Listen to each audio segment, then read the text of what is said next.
केलेली आहे म्हणून सत्यप्रदर्शन आपल्या ठिकाणी दिसतंय नागरिकांचं मोठं कल देखील आपल्याकडे कशी पाहताय? चांगलं वाटतंय. हे सगळं प्रेम हे पवार साहेबांवर आहे. पूर्वीपासून पवार साहेबांची बारामती म्हणून या बारामतीची ओळख आहे.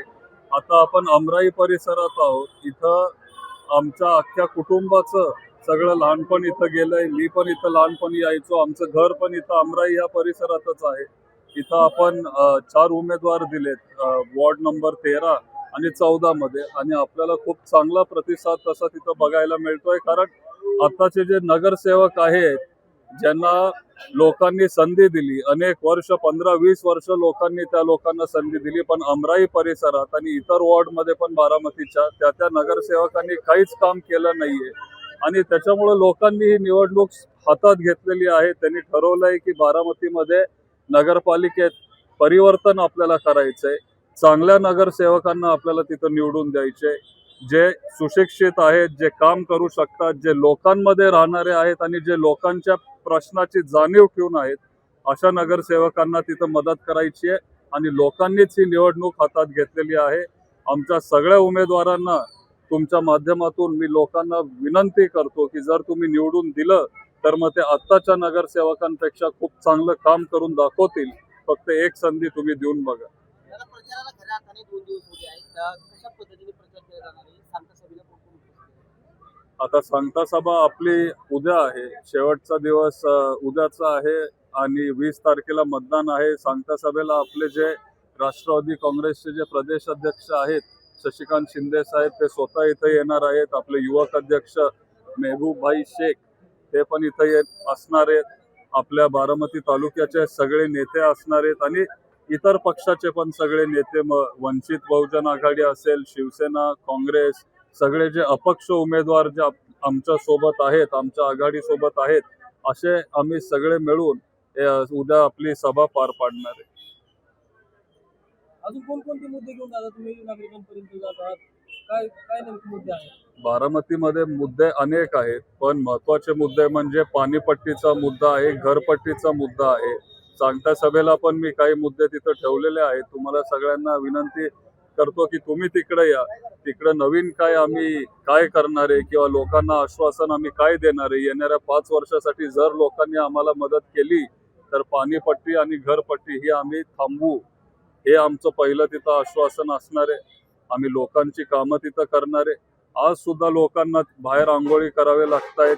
बारामती काही ठिकाणी विकास झालेला असेल, आपल्याला तो दिसत असेल. बिगवन रोडला आपल्याला सुशोभीकरण केलेलं दिसतं किंवा रस्ते काही ठिकाणी चांगले दिसतात, पण थोडं जर आत गेलं, अमराई परिसर असेल किंवा साठेनगर असेल किंवा अजून काही बारामतीतले जे भाग आहेत तिथं अजिबात विकास झालेला नाहीये.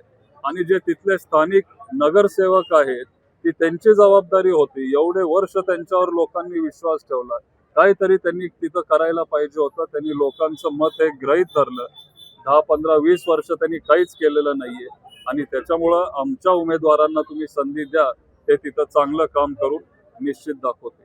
पत्रेवाल्यांचे एक देखील मुद्दा हे होतोय, कारण की त्यांना त्यांचे स्टॉल उठवण्यात आले होते. जे आता नवीन जे गाळे बांधण्यात आले त्याला डिपॉझिट देण्यात आले, परंतु ते दिलं जाणार नाही असं देखील सांगितलं. नाही, डिपॉझिट आणि ते मागतायत. मी तर ऐकलं की 15-15, 20-20 लाख डिपॉझिट ते मागतायत. एवढे पैसे तर या लोकांकडे नसतात. त्यांच्यासाठी आपण हॉकर झोन इथं तयार करणार आहे. परदेशात जसे हॉकर झोन असतात त्या क्वालिटीचं हॉकर झोन आपण बारामतीमध्ये तयार करणार आहे. त्यांना कमीत कमी किमतीत त्यांना ते हॉकर झोन मध्ये जागा कशी देता येईल ह्याच्यावर आम्ही सगळे काम करणार आहे. बारामतीत अनेक मुद्दे आहेत. कचऱ्याची गाडी पण काही वेळेवर येत नाही, सकाळी येत नाही. या कचऱ्यावर पण आपण काम करणार आहे. बारामती स्वच्छ शहर म्हणून ओळखलं जातं, पण थोडं तुम्ही जरा आतमध्ये जावा, जवळचीच्या काही भागात जावा, त्याचं आपण व्यवस्थित नियोजन करणार आहे. आम्ही आमचा जो जाहीरनामा आहे तो पण तिथं प्रसिद्ध केलेला आहे. त्याच्यावर आमचे सगळे मुद्दे तुम्हाला वाचायला मिळतील आणि उद्याच्या सभेत अजून खोलात जाऊन अजून डिटेलमध्ये हे सगळी गोष्टी मी तुम्हाला सगळ्यांना सांगणार आहे. दादा रुई असेल, तांदवाडी असेल, सुळोची असेल, ग्रामपंचायत मधून नगरपालिकेत गेली 12-13 वर्ष झालं समाविष्ट झाली. तिथला विकास रखडलाय, त्यावर काय सांगाल? तिथला विकास रगडलाय कारण ज्या लोकांवर तिथल्या स्थानिक मतदारांनी विश्वास ठेवला त्यांनी तिथं अजिबात काम केलं नाही. त्यांनी लोकांना तिथं गृहीत धरलं. त्यांना वाटलं की आपण जरी काही तिथं केलं नाही तरी इथं विरोधकच नाहीये, परत परत आपल्यालाच तिथं ते निवडून देणार आहेत. लोकांना कुठला पर्याय तिथं नाहीये. आणि एक पर्याय म्हणून राष्ट्रवादी काँग्रेस शरदचंद्रजी पवार साहेबांचा पक्ष, महाविकास आघाडी, वंचित आघाडी आणि सगळे आमचे मित्र पक्ष एक बारामतीकरांसाठी एक पर्याय म्हणून आपण उभे राहिलो.